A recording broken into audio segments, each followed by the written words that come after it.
Good evening. How are you? Ah, boy. Yeah, tonight I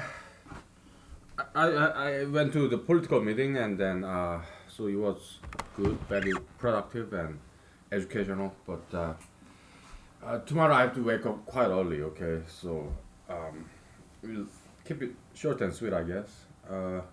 What time is it? Probably 10 o'clock or more. I don't know. So I talked to many people, presented my idea about these spruce trees killed by beetles, and I had to modify some of the original plan. Okay, so the original plan goes like we're gonna gather up and hire homeless people and prisoners. So homeless people they chop down the trees, the dead trees, and then prisoners they make it into lumber, debark it. Okay, so that was the original plan, but looks like I have to modify that a little bit. Okay, how?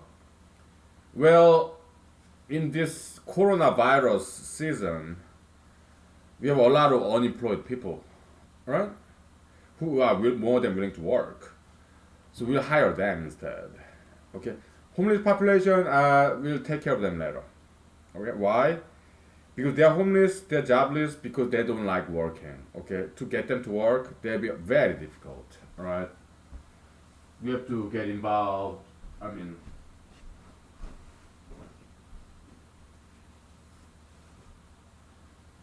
yeah, I mean, look, drug addicts, alcoholics, a lot of homeless people are like that. Okay, uh, so to get them to work instead of begging on the street, that's very difficult a task. So one thing at a time, right? Little baby step at a time. Do something easier first, and then tackle on more difficult problem like training homeless people, jobless people, okay, who don't want to work. And that's like next level, level two. Level one, let's hire just unemployed people who are willing to work, who have no drug issue, alcohol issue, okay. Well, I do drink alcohol, but to me, alcohol is not a problem. It's a solution. Okay, why? I need to relax at home. Okay, because my day was busy. Okay, and I become very creative because I'm relaxed when I drink alcohol. Right. So to me, alcohol drinking is not a problem. It's a solution for me. Okay, so it works very well for me. Okay, so but yeah, so planning modified plan is yeah we hire unemployed people because there's so many of them, right? And they are willing to work. They don't have any issues. They want to work. We hire them. Okay. So how do we get the money? We have grants, federal, state, local grants, state budget. Okay. So if I become elected as a senator in Alaska state senator, yeah, I can make it happen.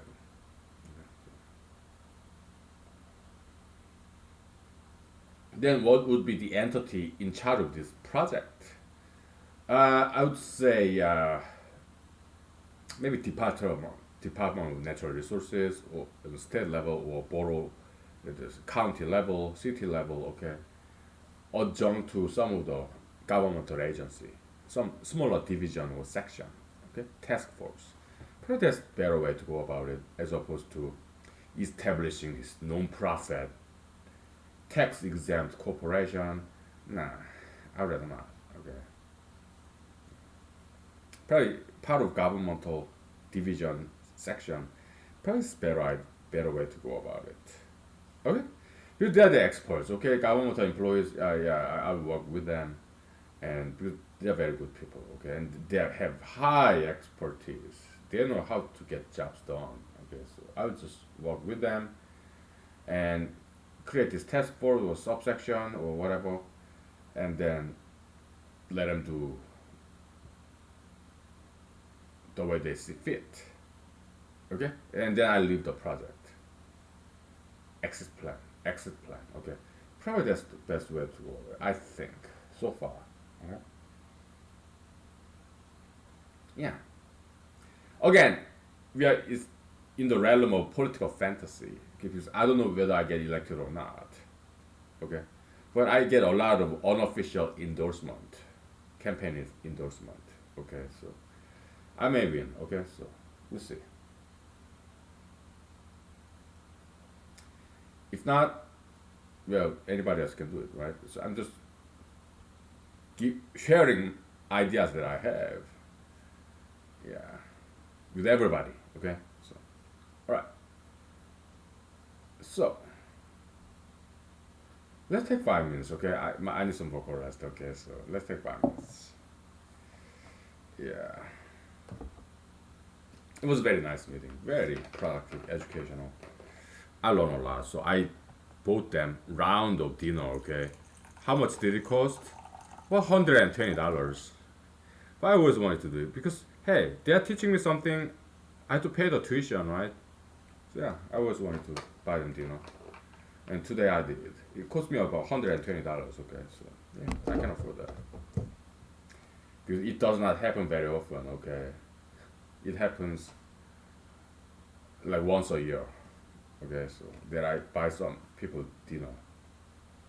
Actually, it was I think it was very for no maybe second time. Okay, yeah, yeah. I don't do this very often. Okay, but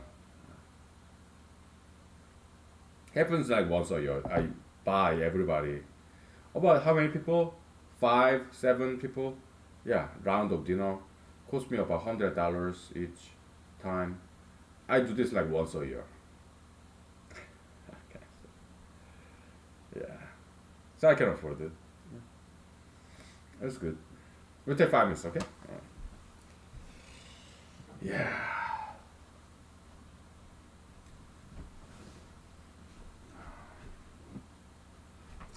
Okay.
Okay, political fantasy time. Okay, so let's sketch out the details of this spruce tree Beatles project.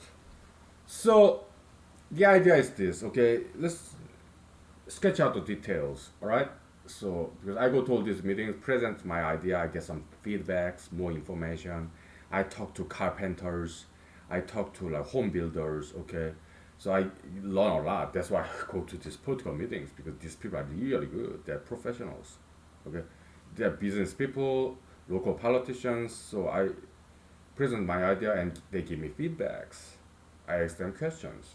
Okay, so I learn a lot. So yeah, so this adjustment and modification of this original plan, right? Yeah.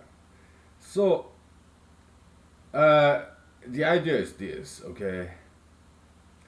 We have spruce trees in this valley area. They're killed by bark beetles, okay? They only live in the bark, surface, just beneath the surface, bark. The core wood, they don't touch that, okay? It's just too hard to chew and eat, too difficult to digest, okay? But tree barks, they are very nutritious and they're softened up, okay, by all these bacteria, fungus, okay. So yeah, they can digest that. It's already half digested. Tree barks, okay. Alaska moose, they love tree barks, okay. Moose scrapings, right? Yeah, they know the good stuff. And I love tree barks too. Where's my willow tree bark? Vodka, I don't know where it is. Oh, there it is. Okay. So, with barks are nutritious. Back in the days when Homo sapiens was going through some famine, people even consumed tree barks. Okay, but they are nutritious and they are somewhat edible as opposed to hardcore this core wood. All right, cellulose, cell walls. Okay, so that's the science behind it. All right.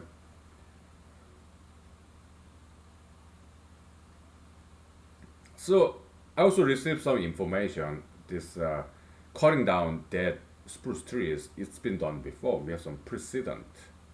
Okay, uh, one of the incumbent senators brought in some money, about $5 million, something like that.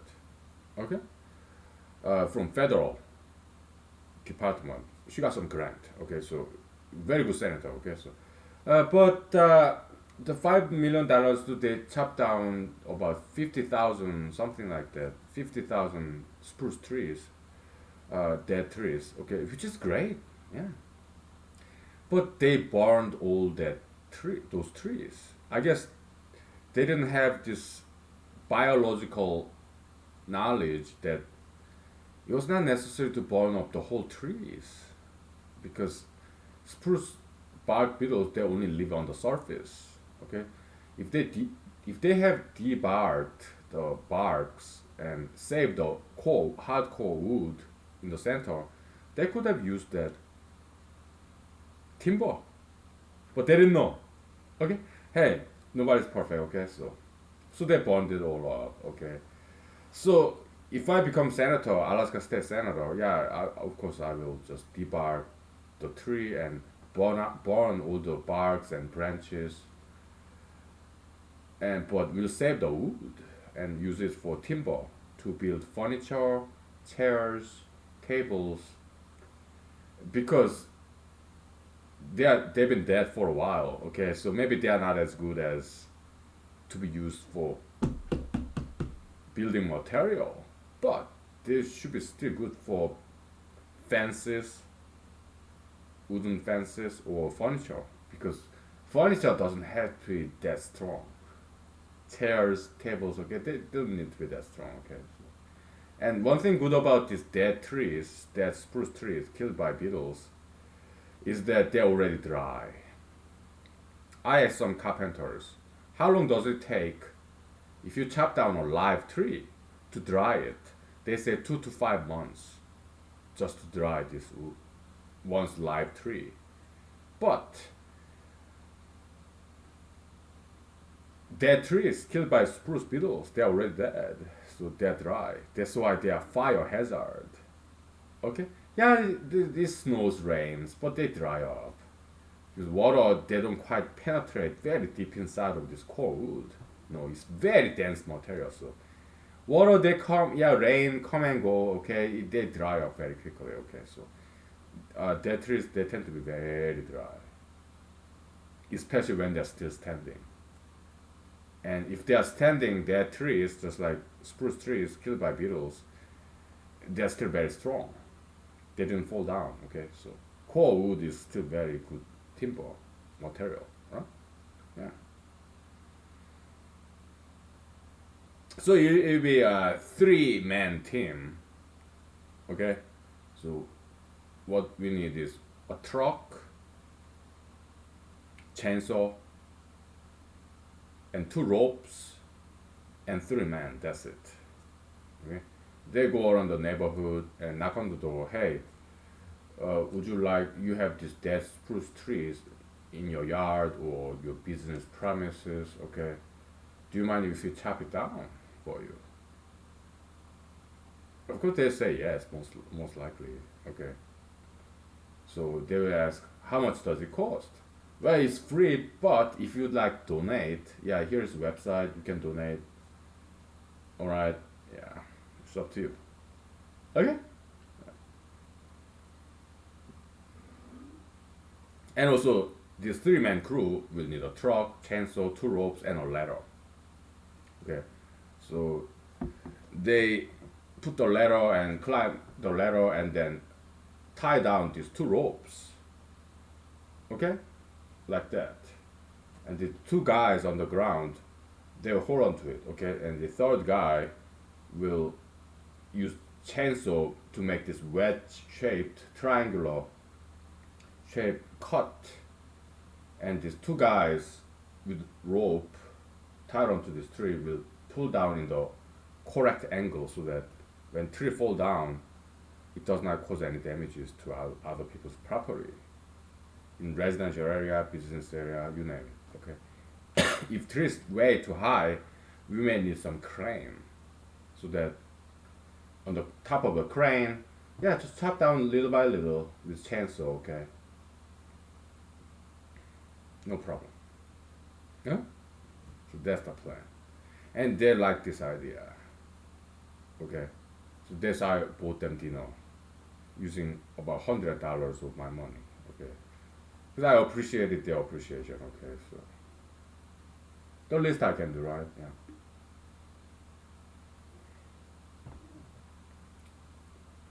Yeah. It was very productive. So once we chop down this tree, what do we do with it? Give me 5 minutes, okay? And take a guess if you like. Okay? Right. Yeah, we'll think about what to do next. Yeah. Let's take 5 minutes.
So probably the best time to chop down these spruce trees killed by beetles would be winter.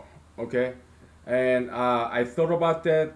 Also, other people express the same view. Okay, because it makes common sense. Okay, because yeah, I did think about this.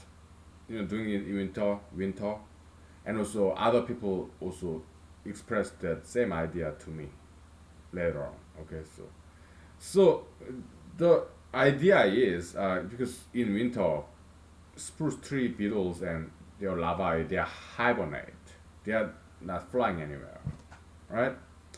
But if you do it in the summer, they may run away. Okay, we don't want that. We don't want to spread around these beetles when we chop them down. Okay, so we want to do it in winter when they are hibernating. Okay, so so after we chop these down trees, okay, and then will cut them down in this long piece so that it's still valuable as a lumber timber. Okay, if we chop it down too small, it's just firewood, right? We don't want that. Okay, we want to make good size trees. Okay, yeah, just load them up in the back of the truck, and then we'll ship it to prisons so that prisoners would debark the tree and make timber out of it. Right? Yeah. And they will also burn all these barks, tree branches. Yeah, no problem.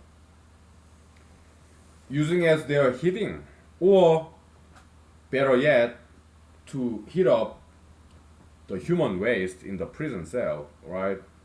And heat up the human waste like feces, okay? Just heat up this feces and sterilize it and turn it into manure so that we can use that to agriculture, farming, right?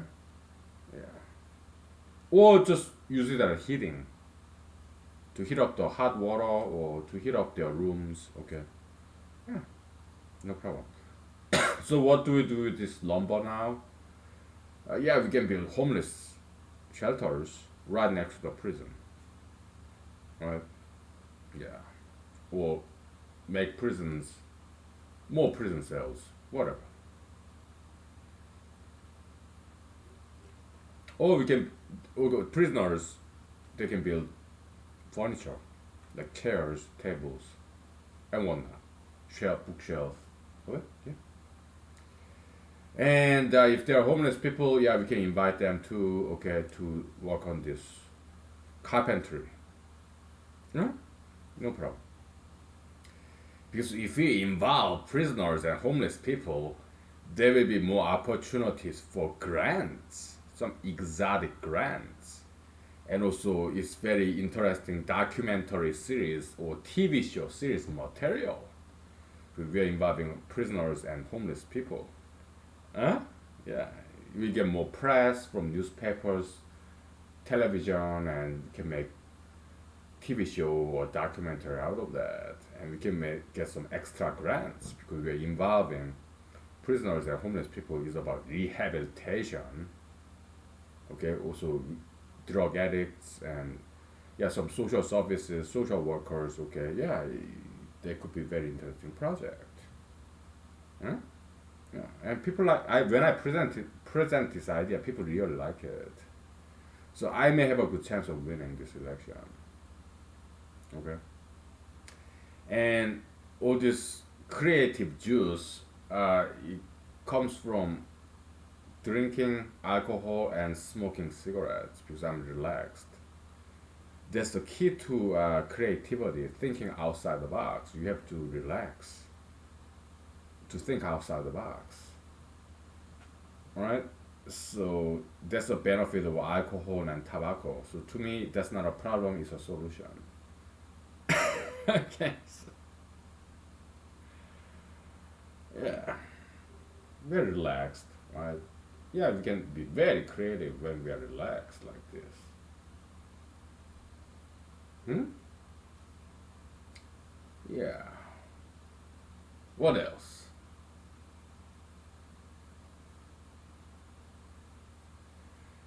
So yesterday we did some political fantasy. We are still doing political fantasy, but so this candidate debate after primary. That's what we fantasize about.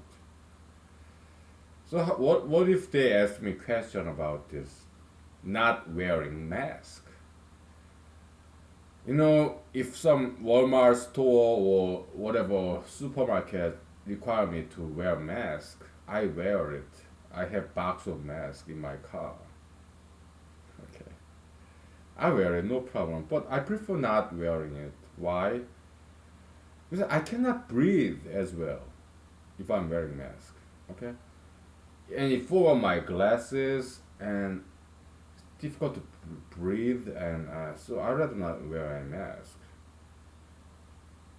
And in the debate stage, if they say I'm selfish, I tell them, I teach them some lesson, scientific lesson. Okay, I do diet and exercise, personal hygiene. I wash my hands very often. I've been always doing that. I wash my face very often.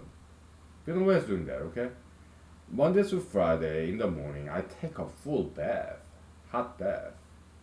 Right? I clean myself. All right, and I do my laundry. I do my vacuum. I vacuum the floor. I wash my linen. All right, yeah, personal hygiene, social distancing, absolutely. Because I love social distancing. I've been always practicing that. Okay, because I want space.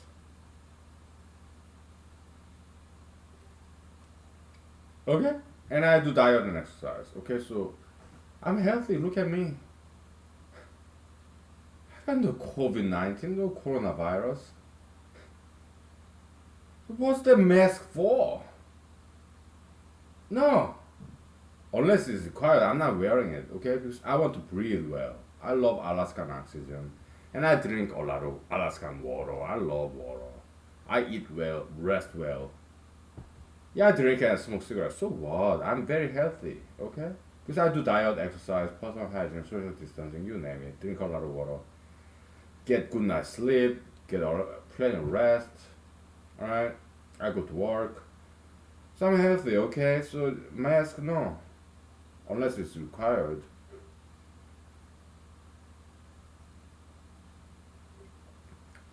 I don't want anything blocking my airway. Okay. So because when I have this mask, I feel as if I'm being choked.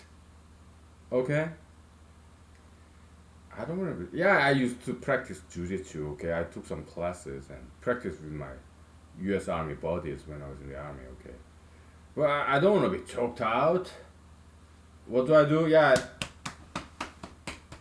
or tap on the floor. Okay, tap on the wall. Hey, stop choking me. You win. Yeah, you just kicked my ass. Okay, your kung fu is better than mine. Okay, let me breathe. But if I'm wearing mask, I can't breathe. Yeah, I can breathe, but not as well. Right? So no, unless it's required, I'm not wearing any mask.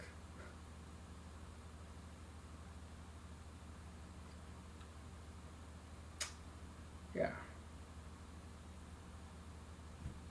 You see some analogy like BLM movement, whatever. Okay. Yeah. Was the pun intended? Yes. Okay. Yeah. Pun very much well intended. I'm not taking light of this Mr. George Floyd passing. No, we all are sad. We all regret it. Yeah, we can do better. We should. Okay. Police officers, they should use this electric taser more often, right? We get it. Okay, but mandatory masking, I'm opposed to that. I have to say no. Okay, mandatory masking. Because when I'm wearing mask, I feel like I'm being choked out. Okay, I want to breathe, and if I'm wearing mask, I can't breathe as well. Right? I do not like wearing mask. I hate it. All right. People should stop making mandatory mask wearing. They should stop doing that. This is America. It's not some fascistic, dictatorial, mandatory mask. That's not democracy. That's not American freedom. America used to be what? Home of the brave and land of the free, or home of the free or land of the brave. It used to be that, right? Nowadays, Americans, not all Americans, but some Americans like Vice President Joe Biden, they're so scared. They're like afraid. And my recommendation: practice some martial arts. Do some cardio. Do some weightlifting. Okay. Do some balancing act. Diet and exercise. Okay. Then their healthy immune system. We fend off all these whatever diseases out there. Okay. So, but we don't have very good leaders, do we? They don't know. So they cannot quite lead. How can I not run for president? I am still running for president, okay? It's not gonna, most likely, it's not gonna happen 3 months from now in November because I'm not nationally known, alright? So at the same time, I'm running for Alaska State Senate in a local level because I'm quite well known locally, okay? So I may have a good chance, good shot at that, okay? I don't know. We'll see in 2 weeks. Yeah? Yeah, we'll see what happens. I'm doing the very best I can, so we'll see what happens.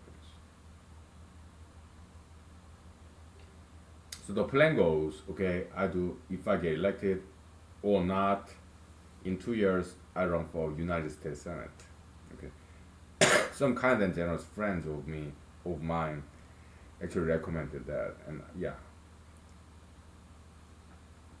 I I will heed their advices. And in 2 years, I will run for United States Senate from Alaska. Okay.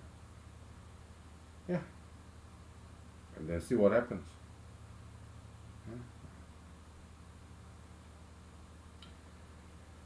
Yeah, if I do get elected as United States Senate in Alaska, yeah, I'll do it for 2 years, and after 2 years, year 2024, I will run for president.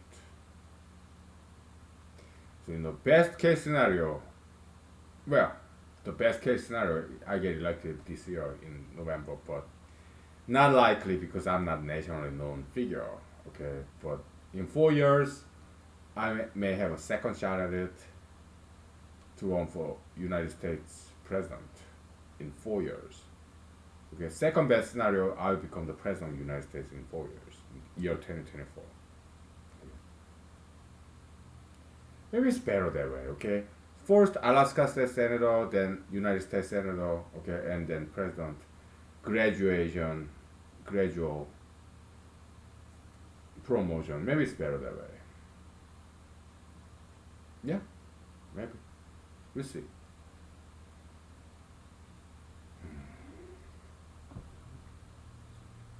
So that's the upward class mobility I was talking about, okay?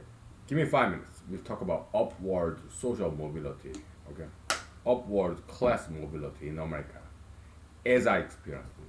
We'll talk about it in 5 minutes, okay? Okay. Just smoke us cough, okay? Yeah.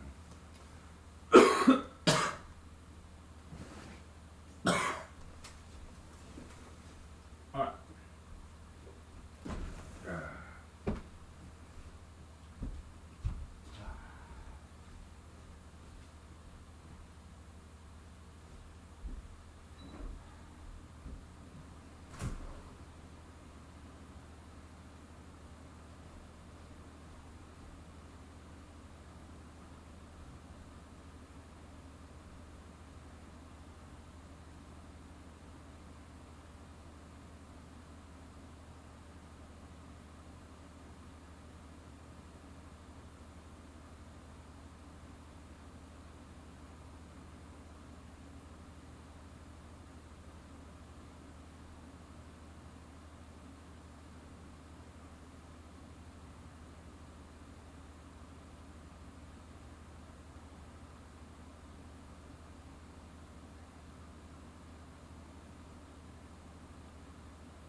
Okay, we are back, ladies and gentlemen. So we are being very productive here. Okay,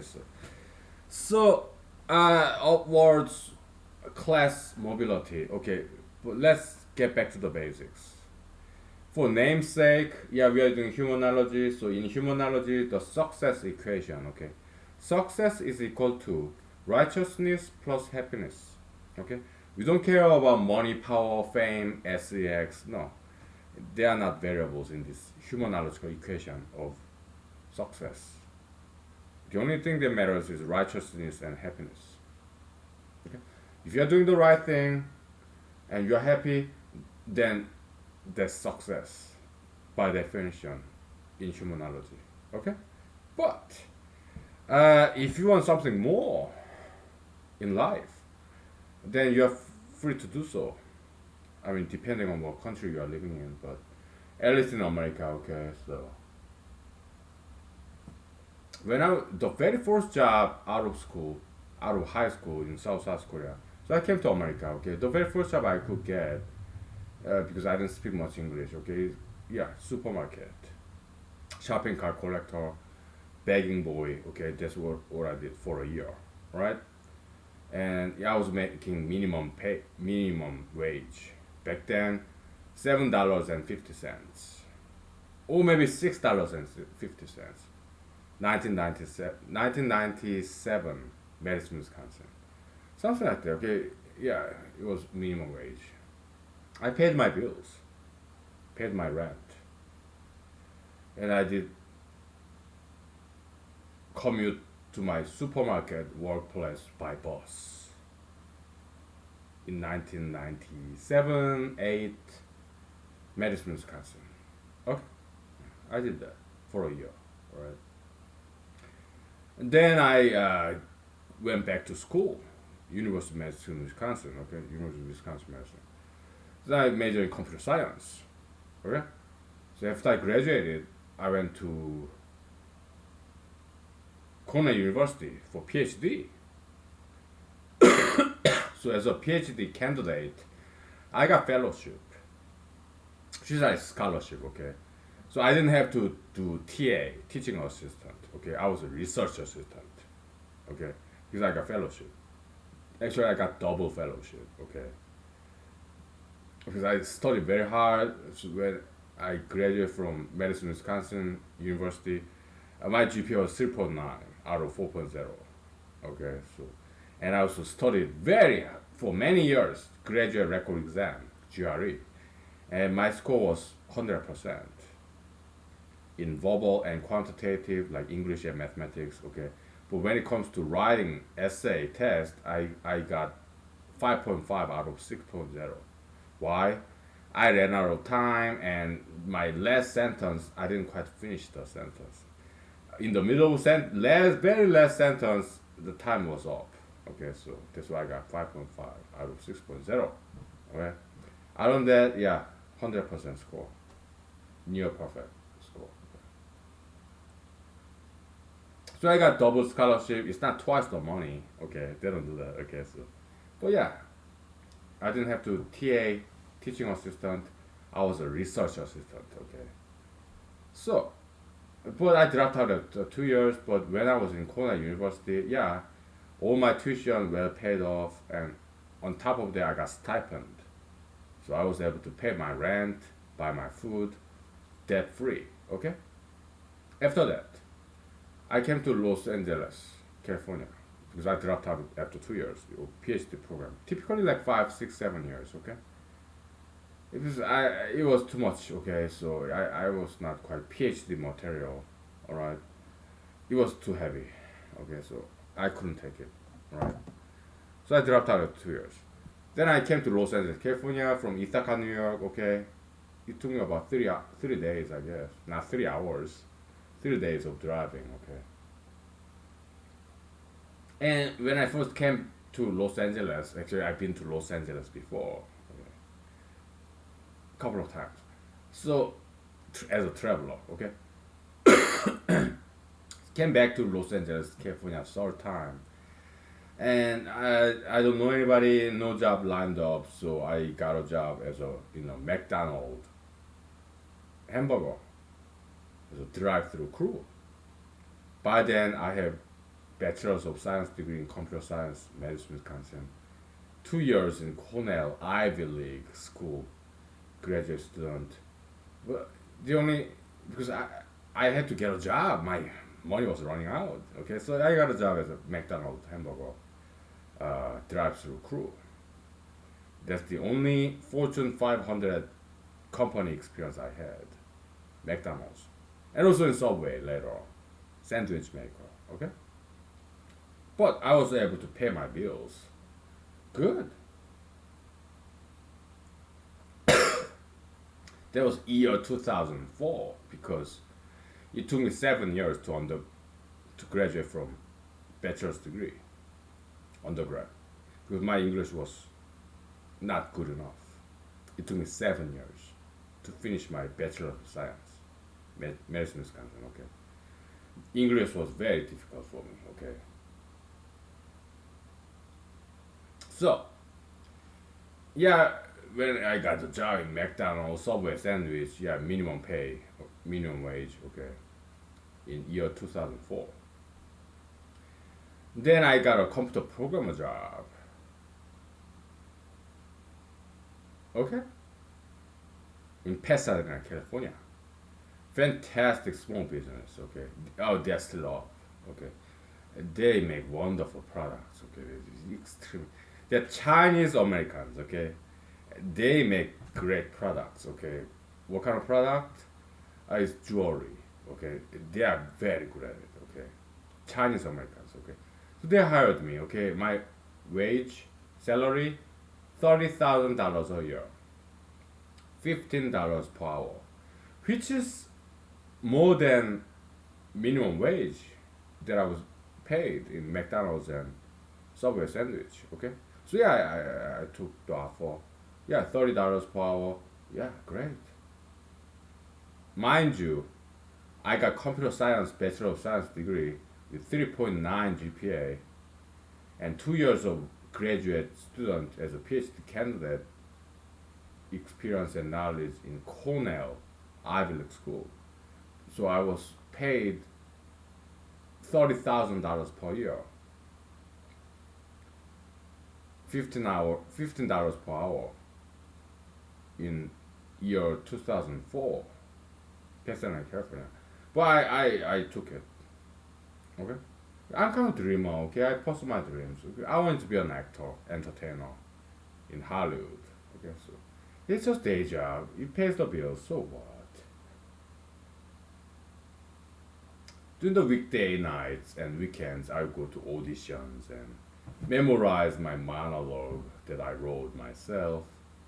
All right, yeah, auditions and do some acting, which doesn't pay at all. Okay, yes, student films, community theaters. All right, so I did that for 3 years. Okay, and later on, I got another job. Okay, in Los Angeles, California. Okay, yeah, as a computer programmer.